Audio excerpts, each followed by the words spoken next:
Spencer Platt. Getty Images. Saipov left a chilling note behind in the truck he allegedly used to kill 8 people in Manhattan on Tuesday.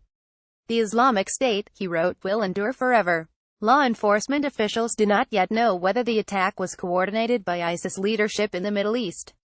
But it's clear from the note that Saipov intended it to be a sign of the group's power and global reach. But the strike isn't proof of the Islamic State's strength. It's a sign of its growing weakness. The Islamic State's biggest claim to fame, its territorial empire in Iraq and Syria, or caliphate, has all but collapsed thanks to a US-led military campaign. With its self-proclaimed capital in the Syrian city of Raqqa falling in October, the group now has no choice but to give up its dreams of controlling an actual state and instead redouble its efforts to plan and inspire terrorist attacks around the globe. This means carrying out attacks it planned centrally, like the November 2015 attack on the Bataclan nightclub in Paris that killed 130, as well as encouraging supporters to launch attacks on their own volition, like the massacre at Orlando's Pulse nightclub in June 2016 that killed 49. So long as the ISIS brand continues to hold some appeal for disaffected young men around the world, then, you can expect to see a regular drumbeat of attacks both in the United States and, even more worryingly, in Europe. ISIS's online recruiters will be working overtime to make it seem as if the loss of its empire isn't as significant as it is. The only question is whether the attacks give the group the propaganda wins they want, or, more precisely, whether Western media and governments help hand it to them. How ISIS's decline leads to more terror. 3 years ago, ISIS controlled a swath of territory roughly the size of Great Britain. It controlled several major population centers in both Iraq and Syria, including Mosul, Iraq's second-largest city, and Raqqa, which ISIS used to administer the broader empire. This territory gave ISIS tremendous resources. It recruited both volunteers and conscripts, extorted ordinary citizens, and plundered oil reserves and ancient artifacts to fill its coffers. Perhaps most notably, it gave ISIS a powerful veneer of legitimacy in the eyes of radicals. The goal of all jihadist groups, including both ISIS and al-Qaeda, is to establish a caliphate governed by a strict interpretation of Islamic law. ISIS claimed to have actually done so. The caliphate became its calling card, the single best resource for growing its power. When they declared the caliphate, their legitimacy came to rest on the continuing viability of their state. David Gartenstein-Ross, a senior fellow for the Foundation for the Defense of Democracies, told me in an interview. Today, the territory is all but gone, and with it, ISIS's most valuable resources. According to a June 2017 estimate by IHS Markit, a defense analysis firm, ISIS has lost 60% of its territory and a whopping 80% of its revenue since January 2015.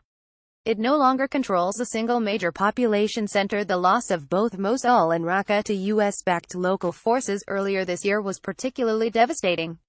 Part of what we need to do is simply avoid making mistakes that will let them present themselves as a defender of Muslims. The Islamic State's remaining caliphate is likely to break up before the end of the year, reducing its governance project to a string of isolated urban areas that will eventually be retaken. Over the course of 2018, Colm Strack, a senior Middle East analyst at IHS Markit, said in a press release announcing their findings. 3 years after the caliphate was declared, it is evident that the group's governance project has failed. ISIS propaganda and strategy have changed markedly as a result.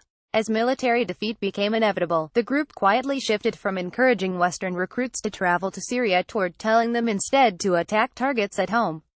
The July 2016 edition of Dabiq, ISIS's English-language propaganda magazine, encouraged recruits to wage jihad by himself with the resources available to him: knives, guns, explosives, etc. The logic here, according to terrorism experts, is very clear. ISIS needed to recover from the caliphate's wreckage. The Islamic State's rapid pace of violence may come at a time when they need to find a new home for the brand, writes Clint Watts, a senior fellow at the Foreign Policy Research Institute. Successful attacks attract investors. The goal of international attacks, centrally directed and inspired ones alike, is to show potential recruits and funders that ISIS still remains deadly and relevant despite the loss of territory.